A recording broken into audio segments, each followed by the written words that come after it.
श्री राघवेन्द्राय नमः।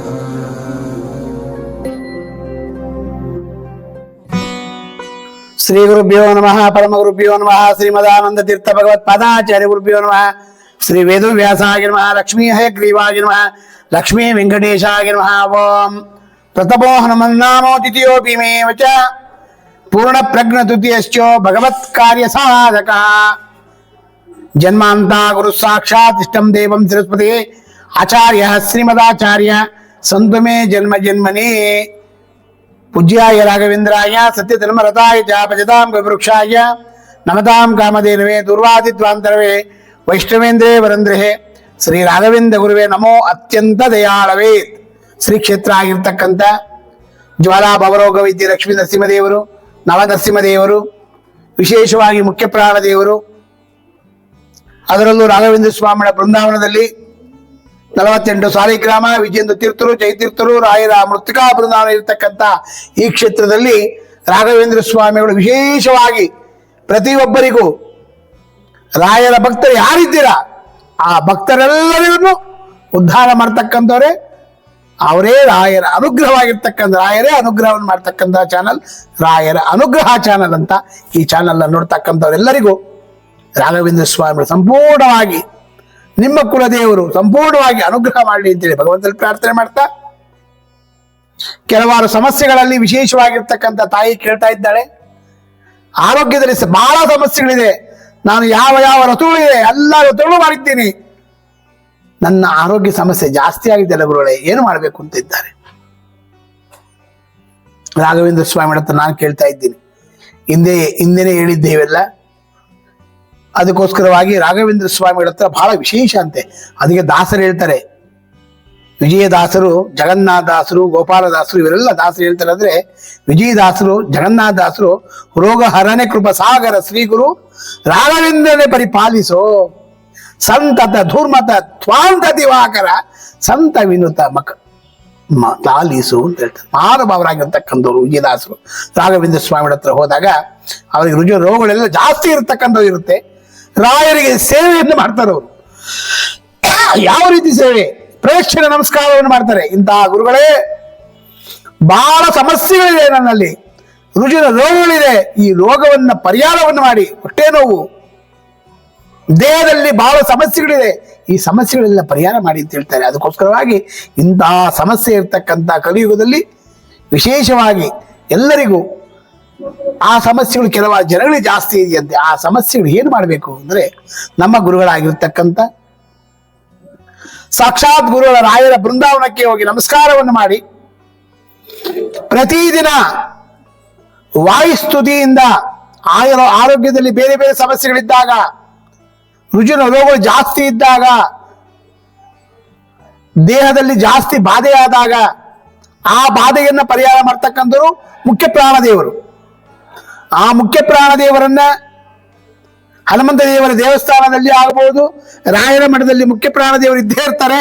ಆ ಮುಖ್ಯ ಪ್ರಾಣದೇವರಿಗೆ ಮಧು ಅಭಿಷೇಕವನ್ನು ಮಾಡಿ, ಆ ಮಧು ಅಭಿಷೇಕದಿಂದ ರಾಯರಿಗೆ ಅಭಿಷೇಕವನ್ನು ಮಾಡಿ, ಆ ಅಭಿಷೇಕವನ್ನ ಮಾಡಿದ ಮಧು ಅಭಿಷೇಕವನ್ನು ಮಾಡಿರ್ತಕ್ಕಂಥ ಮಧುವನ್ನ ಪ್ರತಿದಿನ ಸ್ವೀಕಾರವನ್ನು ಮಾಡಿ, ಆ ಸ್ವೀಕಾರವನ್ನು ಮಾಡಿದಾಗ ಆ ಮಧುವಲ್ಲಿರ್ತಕ್ಕಂಥ, ಆ ವಾಯುಸ್ತುತಿಲಿರ್ತಕ್ಕಂಥ, ನಮ್ಮ ದೇಹದಲ್ಲಿರ್ತಕ್ಕಂಥ ಎಲ್ಲ ರುಜುನೋಗಳೆಲ್ಲ ಪರಿಹಾರ ಆಗ್ತಕ್ಕಂಥ ಭಾಗ್ಯ ಇರುತ್ತಂತೆ. ಅದಕ್ಕೋಸ್ಕರವಾಗಿ ವಾಯುಸ್ತುತಿಯಲ್ಲಿ ವಿಶೇಷವಾಗಿ ತ್ರಿವಿಕ್ರಮ ಪಂಡಿತಾಚಾರ್ಯ ಮಾಡಿರ್ತಕ್ಕಂಥದ್ದು ಬಹಳ ಅದ್ಭುತವಾಗಿರ್ತಕ್ಕಂಥದ್ದು. ಇದು ಜನ್ಮಾದಿ ವ್ಯಾಪ್ತಿಪಾದಿ ಪ್ರತಿಹತಿ ವಿರಹ ಪ್ರಾಪಕಾಣಾಂ ಗುಣಾನಾಂ ಅಕ್ರಾಣಾಂ ಅರ್ಪಕಾಣಾಂ ಚಿರಮುದಿ ಚಜಿತಾನಂದ ಸಂದೋತಾನಾಂ ಏತೇಷಾಮೇಷ ದೋಷ ಪ್ರಮುಷಿತ ಮನಸಾ ದ್ವೇಷಿಣಾಂ ದೂಷಕಾಣಾಂ ದೈತ್ಯಾನಾಂ ಆರ್ತಿಮಂದೆ ಸಮತಿ ವಿದತಾಂ ಸಂಸ್ಥವೇನಾಸ್ಮಿ ಶಕ್ತಃ. ನನ್ನ ದೇಹದಲ್ಲಿರ್ತಕ್ಕಂಥ ಯಾವುದೇ ರುಜಿನ ರೋಗಗಳಿದ್ರೂ ಪರಿಹಾರ ಮಾಡಪ್ಪ ಅಂತ ಕೇಳ್ಬೇಕಂತ. ಅದಕ್ಕೋಸ್ಕರವಾಗಿ ಇಂಥ ವಾಯುದೇವರ ಒಂದು ಸ್ಮರಣೆಯಿಂದ, ನಮ್ಮ ಗುರುಗಳಾಗಿರ್ತಕ್ಕಂಥ ರಾಯರ ಸ್ಮರಣೆಯಿಂದ ಆ ರೋಗಗಳೆಲ್ಲ ಪರಿಹಾರ ಆಗ್ತಕ್ಕಂಥ ಭಾಗ್ಯ ಇರುತ್ತಂತೆ. ಯಾವ ರೋಗ ಅದು? ಇಂದಿನ ಜನ್ಮದಲ್ಲಿ ನಾವು ಏನು ಮಾಡಿರ್ತೀರೋ ಏನೋ ಗೊತ್ತಿಲ್ಲ. ಎಷ್ಟೇ ದೇವರ ಪೂಜೆಯನ್ನು ಮಾಡ್ತೀರಿ, ದೇವರಿಗೆ ಅಭಿಷೇಕವನ್ನು ಮಾಡಿಸ್ತೀರಿ, ಪ್ರತಿದಿನ ರಾಯರ ಸೇವೆಯನ್ನು ಮಾಡ್ತೀರಿ, ಏನು ಮಾಡೋದು ವಾಸನೆ ಇಲ್ಲಲ್ಲ ಗುರುಗಳೇ. ನಮ್ಮ ಗುರುಗಳು ನಮಗೆ ಕಣ್ಣು ಬಿಡಲ್ವಾ? ರಾಯರಿದ್ದಾರ? ಎಲ್ಲಿದ್ದಾರೆ ರಾಯರು? ಆ ರಾಯರಿದ್ರೆ ರಾಯರ ಸೇವೆ ಮಾಡೋದು ಯಾಕೆ ಮಾಡ್ತಾ ಇಲ್ಲ ಅಂತ ಕೇಳ್ತೀರಾ? ಅವ್ರ ಪಕ್ಕದಲ್ಲಿದ್ದಾರೆ, ಅವರ ಸೇವೆನೇ ಮಾಡಲ್ಲ, ಏನು ಮಾಡಲ್ಲ. ಅವ್ರ ಆರೋಗ್ಯ ಚೆನ್ನಾಗಿ ಕೊಟ್ಟಿದ್ಯಾ, ಒಳ್ಳೆ ದುಡ್ಡು ಕೊಡ್ತೀಯಾ, ಒಳ್ಳೆ ಜ್ಞಾನ ಕೊಡ್ತೀಯ, ಎಲ್ಲ ಕೊಟ್ಟಿದ್ಯಾ. ಅವ್ರು ಏನು ಕೊಟ್ಟಿಲ್ಲ ಭಗವಂತ. ನೀವು ಅನ್ಕೊಂಡಿರ್ಬೋದಷ್ಟೇ. ನೀವೇನು ಪೂಜೆ ಮಾಡಿದ್ದೀರಾ ದೇವರಿಗೆ, ಆ ಪೂಜೆಯಲ್ಲಿರ್ತಕ್ಕಂಥ ವಿಶೇಷವಾಗಿ ಅದೆಲ್ಲ ನಿಮ್ಮ ವಂಶವನ್ನು ಕಾಯುತ್ತಂಥದ್ದು. ದೇವರಿಗೆ ಏನು ಮಾಡಿದ್ದೀರಾ, ಭಗವಂತನಿಗೆ ಏನು ಮಾಡಿದ್ದೀರಾ, ರಾಯರ ಸೇವೆ ಎಷ್ಟು ಮಾಡಿದ್ದೀರಾ, ಆ ಸೇವೆ ಎಲ್ಲ ನಿಮಗೆ ಒಂದು ವಿಶೇಷವಾಗಿ ಒಂದು ತಾಮ್ರದ ತಗಡಿನಲ್ಲಿ ಭಗವಂತ ಎಲ್ಲ ಬರೆದಿಟ್ಟಿರ್ತಾರಂತೆ. ಇಂತಹ ಸೇವೆ ಮಾಡಿದ್ದಾನೆ ಇವನು, ಇವರು ಮೋಕ್ಷವನ್ನು ಕೊಡುವಂತಾನಂತೆ ಭಗವಂತ. ನಮಗೆ ಇಲ್ಲಲ್ಲ ಮೋಕ್ಷ, ಅಲ್ಲಿ ಮೋಕ್ಷ ಅಂತೆ. ಅಂತಹ ಮಹಾನುಭಾವರು ಗುರುಗಳು. ಅದಕ್ಕೋಸ್ಕರವಾಗಿ ಕಲಿಯುಗದಲ್ಲಿ ಕಾಮಧೇನು ಕಲ್ಪವೃಕ್ಷರಾಗಿ ರಾಘವೇಂದ್ರ ಸ್ವಾಮಿಗಳು ವಿಶೇಷವಾಗಿ ಅವತಾರವನ್ನು ಮಾಡಿ ಎಲ್ಲ ಜೀವರಾಶಿಗಳನ್ನ 84 ಲಕ್ಷ ಜೀವರಾಶಿಗಳನ್ನು ಉದ್ಧಾರ ಮಾಡ್ತಕ್ಕಂಥವರಾಗಿದ್ದಾರೆ. ಅದೇ ರೀತಿಯಾಗಿ ರಾಘವೇಂದ್ರ ಸ್ವಾಮಿಗಳ ಹತ್ರ ಹೋದಾಗ, ಪ್ರತಿದಿನ ರಾಯರ ಮಠಕ್ಕೆ ಹೋದಾಗ ರಾಯರ ಪ್ರಸಾದವನ್ನು ಸ್ವೀಕಾರ ಮಾಡಿ, ಆ ಪ್ರಸಾದದಿಂದ ನಿಮ್ಮಲ್ಲಿರ್ತಕ್ಕಂಥ ರೋಗಗಳು ಏನೇ ಇದ್ರು, ಯಾವುದೇ ಕಾಯಿಲೆಗಳಿದ್ರು ಪರಿಹಾರ ಆಗ್ತಕ್ಕಂಥ ಭಾಗ್ಯ ಇರುತ್ತಂತೆ. ಅದಕ್ಕೋಸ್ಕರವಾಗಿ ಭಕ್ತಿ ಬೇಕು, ನಿರಕ್ತಿ ಬೇಕು. ಅಚ್ಯುತಾನ ನಾಮವನ್ನು ಮೆಚ್ಚಿ ಹಚ್ಚಿದವರಿಗೆ ಇಂಥ ಭಕ್ತಿಯಿಂದ ಭಗವಂತನವನ್ನ ಸೇವೆಯನ್ನು ಮಾಡಿದಾಗ ಯಾವ ಕಾಯಿಲೆ ಇದ್ರು ಓಡಬಿಡುತ್ತಂತೆ. ಅದಕ್ಕೋಸ್ಕರ ಹೇಳ್ತಾರೆ, ದಾಸರು ಹೇಳ್ತಾರೆ, ಓಡಿ ಬಾರಯ್ಯ ವೈಕುಂಠಪತಿ ನಿಂದ ನೋಡುವೆ ಮನಧಣಿಯ ಅಂತ ಭಗವಂತ ಶ್ರೀನಿವಾಸ ದೇವರ ಅನುಗ್ರಹದಿಂದ, ಮುಖ್ಯಪ್ರಾಣ ದೇವರ ಅನುಗ್ರಹದಿಂದ, ನರಸಿಂಹದೇವರ ಅನುಗ್ರಹದಿಂದ, ವಾಯುದೇವರ ಅನುಗ್ರಹದಿಂದ, ನಮ್ಮ ಗುರುಗಳಾಗಿರ್ತಕ್ಕಂಥ ಕಾಮಧೇನು ಕಲ್ಪವೃಕ್ಷರಾಗಿರ್ತಕ್ಕಂಥ ಸಾಕ್ಷಾತ್ ಗುರುಗಳು ಮಂತ್ರಾಲಯ ಪ್ರಭು ರಾಘವೇಂದ್ರ ತೀರ್ಥ ಅನುಗ್ರಹದಿಂದ ನಮಗೇನು ಕಾಯಿಲೆ ಬರುತ್ತೆ, ಆ ಕಾಯಿಲೆ ಅಂತಕ್ಕಂಥದ್ದು ಇರೋದೇ ಇರಂತೆ. ಅದಕ್ಕೋಸ್ಕರವಾಗಿ ದಾಸರು ಹೇಳ್ತಾರೆ, ಮನಸ್ಸು ಕಾರಣವಲ್ಲ ಪಾಪ ಪುಣ್ಯಕ್ಕೆಲ್ಲ ಹನರಾಕ್ಷ ನಿನ್ನ ಪ್ರೇರಣೆ ಇಲ್ಲದೆ. ಅವನು ಪ್ರೇರಣೆ ಇಲ್ಲ ಅಂದ್ರೆ ಒಂದು ಕಟ್ಟಿನೂ ಅಳಗಲ್ಲಂತೆ. ಅದಕ್ಕೋಸ್ಕರವಾಗಿ ನಮಗೆ ಕೇಳ್ಕೊಬೇಕಂತೆ, ಭಗವಂತ ನೀನು ಕೊಟ್ಟಿರೋ ಜನ್ಮನೋ ಇದು, ನೀನು ಕೊಟ್ಟಿರೋದಕ್ಕಂಥ ಆಸ್ತಿನೋ ಇದು, ನಿನ್ನ ಸೇವೆ ಮಾಡಿದ್ರೆ ಇನ್ಯಾರೋ ಸೇವೆ ಮಾಡಬೇಕು ಅಂತಕ್ಕಂತೆ.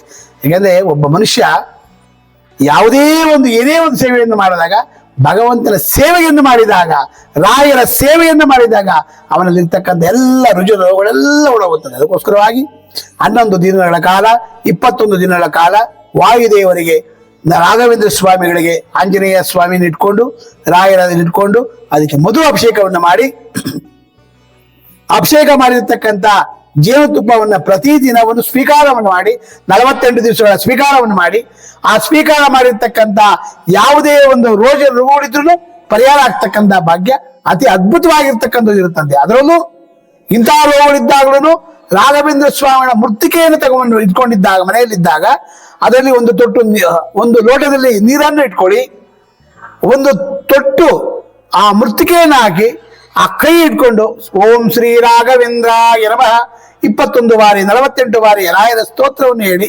ರಾಯರ ಒಂದು ವಿಶೇಷವಾಗಿ ಓಂ ಶ್ರೀ ರಾಘವೇಂದ್ರ ಅನ್ಕೊಂಡು ಆ ನೀರನ್ನು ಕುಡಿದಾಗ ನಮ್ಮಲ್ಲಿರ್ತಕ್ಕಂಥ ರುಜು ನೋವುಗಳೆಲ್ಲ ಪರಿಹಾರ ಆಗ್ತಕ್ಕಂಥ ಭಾಗ್ಯ ಇರುತ್ತಂತೆ. ಅದರ ಸಂಶಯ ಅನ್ನೇ ಇಲ್ಲಂತೆ, ನ ಸಂಶಯ ಅಂತ ಹೇಳ್ತಾರೆ ರಾಘವೇಂದ್ರ ಸ್ವಾಮಿಗಳು. ಅದಕ್ಕೋಸ್ಕರವಾಗಿ ಇಂಥ ಗುರುಗಳ ಸೇವೆಯನ್ನು ಯಾರು ಮಾಡ್ತೀರಾ, ಯಾರು ರಾಯರ ಹೆಸರು ಹೇಳ್ತೀರಾ, ರಾಯರ ಸೇವೆಯನ್ನು ಮಾಡ್ತೀರಾ, ಆ ಸೇವೆಯಿಂದಲೇ, ಮಂತ್ರಾಕ್ಷತೆಯಿಂದಲೇ, ಮೃತ್ತಿಕೆಯಿಂದಲೇ, ರಾಯರ ಒಂದು ಧೂಳದಿಂದ ನಮ್ಮಲ್ಲಿರ್ತಕ್ಕಂಥ ಎಲ್ಲ ರುಚಿನಗಳೆಲ್ಲ ಓಡೋಗ್ತಾರಂತೆ.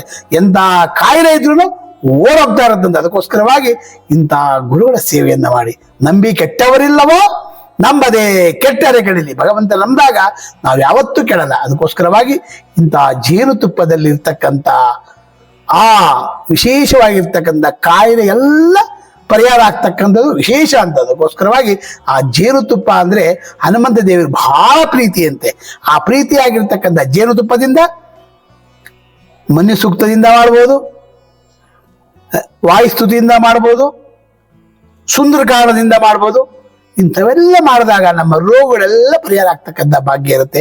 ಭಕ್ತಿಯಿಂದ ಮಾಡಿ ಆ ಭಕ್ತಿಗೆ ಭಗವಂತ ಏನ್ ಮಾಡ್ತಾನೆ, ಹೊಲಿತನಂತೆ. ಅದಕ್ಕೋಸ್ಕರವಾಗಿ ಭಕ್ತಿಗೆ ಯಾವತ್ತೂ ಭಗವಂತ ಅನುಗ್ರಹವನ್ನೇ ಯಾವುದೇ ಕಾರಣಕ್ಕೂ ಅವನು ನಮ್ಮನ್ನ ನೂಕಲ್ಲಂತವನು. ಭಕ್ತಿಗೆ ಹೊರದು ನಿಮ್ಮ ಮನೆಯಲ್ಲಿ ಬಂದು ನಿಮಗೆ ಆರೋಗ್ಯದಲ್ಲಿ ಅವನೇ ನಿಂತು ಒಂದು ದಿನ ಯಾರನ್ನ ಒಬ್ಬರು ಆಸ್ಪತ್ರೆಗೆ ಇರ್ತಾರೆ, ಆಪರೇಷನ್ ಆಗೋಗಿರುತ್ತೆ, ಅವ್ರು ತೊಗೊಂಡೋಗಿ ICU ಹಾಕ್ಬಿಟ್ಟಿರ್ತಾರೆ. ಅವ್ರು ಡಾಕ್ಟರ್ ಹೇಳ್ತಾರೆ ಕುಡಿಯೋದೇ ಇಲ್ಲ ಇವನು, ಇನ್ನು 2 ದಿವಸ 3 ದಿವಸ ನೀವು ಇರೋ ದುಡ್ಡೆಲ್ಲ ಕಟ್ಬಿಡಿ, ಏನಾಗುತ್ತೋ ಗೊತ್ತಿಲ್ಲ ನಮಗೆ, ಎಲ್ಲ ದೇವರೇ ಕಾಪಾಡಬೇಕು ಅಂತ ಹೇಳಿದೆ. ಯಾಕೆಂದ್ರೆ ಗುರುಗಳಿದ್ದಾರೆ, ಅವ್ರು ನಂಬಿದ್ದೀರಾ, ಯಾಕೆ ಕುಡಿಯಲ್ಲ ಅವನು? ಅವ್ರ ಸೇವೆ ಮಾಡಿ ಅವ್ರ ಅನುಗ್ರಹ ತಗೊಳ್ಳಿ, ಅವ್ರು ಉಳಿತಾರೆ. ಯಾಕೆ ಕುಡಿಯಲ್ಲ? ಭಗವಂತನೇ ಉಳಿಸ್ತಾನೆ ಬಂದು. ಅವರೇ ನಿಂತು ಅವರೇ ಒಳಗಡೆ ಹೋಗಿ ಅವರೇ ಆಪರೇಷನ್ ಮಾಡಿ ಅವರೇ ಅನುಗ್ರಹವನ್ನು ಮಾಡ್ತಕ್ಕಂಥವ್ರು ಆಗ್ತಾರೆ. ಯಾಕೆಂದ್ರೆ ಆ ಭಗವಂತನ ಮೇಲೆ ಭಾರ ಹಾಕ್ಬೇಕಂತ ನಾವು. ಇದು ಭಾಗ್ಯ, ಇದು ಭಾಗ್ಯ, ಇದು ಭಾಗ್ಯವಯ್ಯ, ಪದುಮನಾಭನ ಪಾದ ಭಜನೆ ಸುಖವಯ್ಯ ಅಂದಾಗೆ ಇಂತಹ ಭಾಗ್ಯವನ್ನ, ಇಂಥ ಆರೋಗ್ಯದಲ್ಲಿ ಏನೇ ಒಂದು ಸಮಸ್ಯೆಗಳಿದನ್ನು ಅವರೇ ಪರಿಹಾರ ಮಾಡ್ತಕ್ಕಂಥವ್ರು ಆಗ್ತಾರೆ.